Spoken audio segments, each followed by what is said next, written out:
When I first came, somebody suggested to me, said, Imam Tom, I'm so happy you're here, fresh off the plane from Medina. We need a khutbah about telling the women how to dress. That's what someone said to me. And I said to them, what's more important, that they know how to dress or that they care what Allah thinks about how they dress? Because if you take care of the second issue, you take care of the first. If somebody wants to know what Allah subhanahu wa ta'ala has to tell them, then they will figure it out themselves. And our situation these days is not for lack of information. We have the information. We have everything online. We have everything, fatwa websites and this, that, and the third. But we don't have the motivation and we don't have the connection. They say connect before you correct, right? Reach before you teach, right? These are things that we hear on the street. But they're golden advice, and that's how Allah subhanahu wa ta'ala dealt with us. Allah subhanahu wa ta'ala dealt with us by trying to connect with us first, trying to convince us first that it was worth listening to, convince us that the Quran was worth obeying,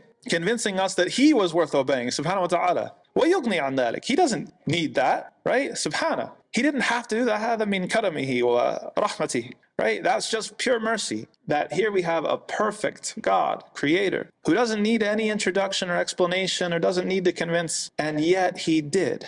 He did. And He was keen on trying to convince and trying to motivate. So that's for us too, because if you look at our situation here in Utica, 2022, do you think we're in the Meccan period or the Medinan period? By the time they get to Medina, everybody muqni', right? They're completely convinced. They're ready. Sami'na wa ata'na. They're ready to go. You say give up khamr, khalas, done. You say give up riba, khalas, done. Ala ra's wal ayn, right? In Mecca, it was about taqni'. It was about convincing. What situation are we in now in Utica? We're in the Meccan period, بالذات, right? And that's not to say, some people, they say this same sort of thing and they try to play games with the Sharia and say that, maybe certain things don't apply anymore. No, that's not what we're saying. The Sharia is the way it is. The Quran is revealed entirely. But when it comes to da'wah and it comes to ta'aleem and it comes to putting people khutwa for khutwa, right? Step by step, you have to understand.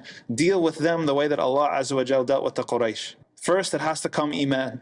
If you're able to build iman in a heart, everything else takes care of itself. Wal-aks, if you try to force someone to comply, they can be doing everything. They can be in this masjid 5 times a day, every prayer, every sunnah prayer, reading Quran, going to all the classes. But in their heart, they're not doing it for Allah Azza wa Jal. They're doing it because their parents told them to. They're doing it for some other reason. And what's it worth?